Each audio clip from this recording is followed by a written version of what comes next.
Hi, this is Christy Strickler for GetItScrap.com, and I'm here to share some scrapbooking ideas for using and making your own bokeh prints. Now, I actually had to look up how to say the word bokeh. It's Japanese, and I'm probably not pronouncing it 100% correct, and there were 3 different videos that all pronounced it slightly different. Essentially, what bokeh is that it's a photo effect in which you take the photo out of focus and points of light are rendered appealingly. And we've really started to see this becoming popular in the last few years, and generally around the holidays is when it pops up because people are trying to capture lights from the Christmas tree or lights from candles, and they want to capture it in this kind of like dreamy, appealing look. Now, for those of us who don't have the camera equipment to capture a bokeh effect, there is another option.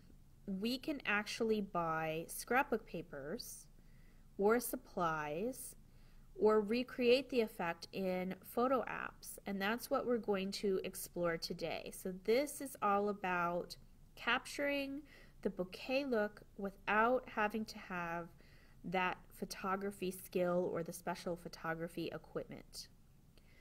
Our first few layouts are going to be the biggest example of this. We're going to see pattern paper, which has a bokeh print, and we're going to explore how each creative team member uses it on their scrapbook layout. The first layout is by Katie Scott, and she's using embellishments with bright scatterings on her bokeh print. Katie says, "My daughter and I took a playful break from our normal routine, walked to a local bridge, and created sidewalk chalk graffiti. I used a bokeh print paper by Maggie Holmes on this page. The bokeh on the paper was concentrated in the center of the page, and my photos would have covered it. So I cut the paper in half and then taped it back together with the outer edges at the center. The print was a jumping off point for my embellishments. Enamel dots, epoxy stickers, confetti, and sequins echo its bright scatterings. Viewmaster frames are circular like bokeh, and they relate to photography just like the photography trick itself." So what I like about her page here is that she's working with that canvas print, and she's placed her photos across it, and you're really noticing her one focal point photo. And for me, it's the photo of her daughter looking out at you. So she strategically placed that photo onto the pattern paper with the print. I'm sure the band of photos is also covering that seam where she mentioned that she cut the page in half and then taped it back together. And then she's adding dimension and carrying the print outward from that base pattern paper using the embellishments. In this layout by Christy T, we're going to see that she used shape bokeh to match the page theme. Now, I also want to mention here that you could use the shapes to create repetition on your page. And if you're not familiar with repetition, you can reference it as part of the Get It Scrapped membership. It was one of the study units there.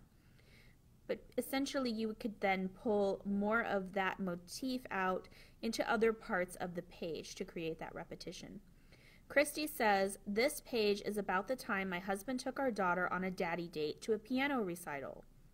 This heart bouquet paper was a great match for the story and gives the feeling of love I wanted the page to convey. I chose this block design so that my elements were in the center, surrounded by the heart bouquet. I took color inspiration from the paper, using many pink elements on the page."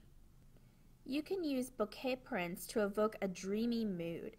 They're great for conveying concepts that don't necessarily have anything tangible. On this layout, Andrea says, "I wanted to capture a moment right before my daughter's senior prom, a moment before she experiences many changes. A bokeh print paper with soft colors gave the page a dreamy feeling." You can also scrapbook celebrations with the confetti look of bokeh prints. Suzanne Brower says, "This page documents the welcome home of our firstborn son to the nursery we had prepared with care, including hanging curtains made by his grandmother. I used a bokeh print pattern paper with soft pastel spots to support the nursery theme. The dots resemble confetti, which has a celebratory connotation. Because the bouquet motif spreads in all directions, I added strong borders to the photos with crocheted lace and stickers. Although the borders are straight, they are softened by lacy scallops. One of the things I want to point out here is that sometimes you'll get a busy pattern paper print, and that's the case here. She wants to soften that feel and give it a little more structure and make sure that you notice the photos and not necessarily that you zero in on the pattern paper itself. When you have the busy pattern paper, you can separate it with a mat, or you can use other less busy pattern papers. You can use inked edges, paint, or you can do something like she did here, in which she has the border with the lace and the stickers. Here we have another page which is about a celebration. Ashley Horton says, I always have my children pose for birthday photos and hold up fingers to represent their age. Here my daughter is 8. The bouquet motif reminds me of confetti and parties, and it was a good match for the page. I added a wide band of colorful bouquet print along the bottom of the canvas and mounted my photo and other elements on a lower contrast grid print above. I used the colors in the bouquet print for title work and embellishments. So kind of what we were mentioning before, but this is a different way to ensure that your photo doesn't get lost. She's used half of the page in a different print from the bouquet so that you can zero in on that photo of her daughter. Now she has pulled some repetition of shape out from the print. She's got the circle confetti-like shapes in the bottom half, and she's used a border to separate the two prints, but you can see those enamel dots and circles pull that print up and above out of the bouquet print. You can use bouquet prints to represent the sky and the sea on your pages. Ronnie Crowley says, this page was prompted by the Bugs and Critters episode of the Give Your Photo Stories podcast.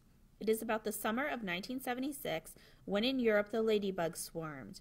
I used a piece of digital blue bouquet paper from Katie Petit.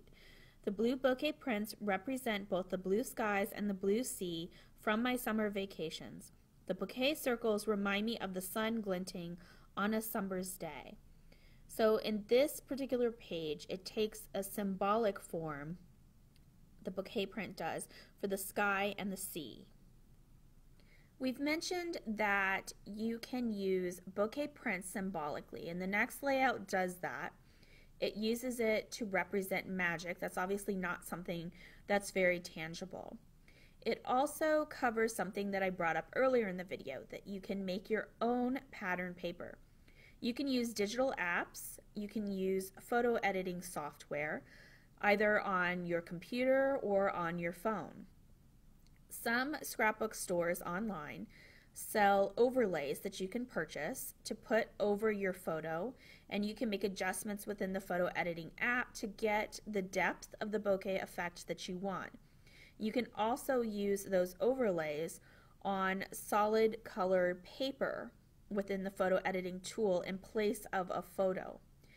This page is by Terry Billman, and she says, I'm scrapping about my granddaughter stepping into the magical world of Disney and becoming a fairy princess. I use digital heart bouquet brushes and circle brushes to make my own pink pattern paper. I made the orange bouquet print with Mickey head bouquet brushes. I like the subtle print effect that can be produced with this pattern. And we're carrying on with the idea that you can make your own bouquet print pattern paper. In this case, Michelle has used Copic ink. You could probably do something similar to her technique with watercolor or other types of markers as well. Michelle says, this page is about an amazing day at the Omaha Zoo. We have hundreds of zoo photos from over the years, and I do not see them stopping anytime soon. Each time I scrapbook zoo photos, I have tried to become more creative. With the current trendiness of bouquet prints, I decided to create my own paper. I used a sheet of tracing paper and Copic ink. I use greens and yellows to support the jungle foliage in the photos and love the effect of the wood grain showing through in the more transparent areas. See my Copic ink tutorial for the details on getting this look yourself. And of course, we'll have show notes for this video, and you'll be able to get the link to her tutorial there. Our final scrapbook layout is by Amy Kingsford, and she's created her own bokeh print using blended photography. Amy says, "This page records our family's December tradition of visiting Temple Square. I've blended a photograph I took of Christmas lights that has a bokeh effect into a textured digital paper. I love the soft dimension that the bokeh's texture brings to my page, and I thought it reinforced my holiday theme nicely." These scrapbook layouts originally appeared in an article on the Get It Scrapped blog about bokeh prints. It's there that you can see the pages in more detail and find Michelle's Copic ink tutorial. We'll link up to that original blog post in the notes for this video. For more inspiration, visit getitscrapped.com/blog.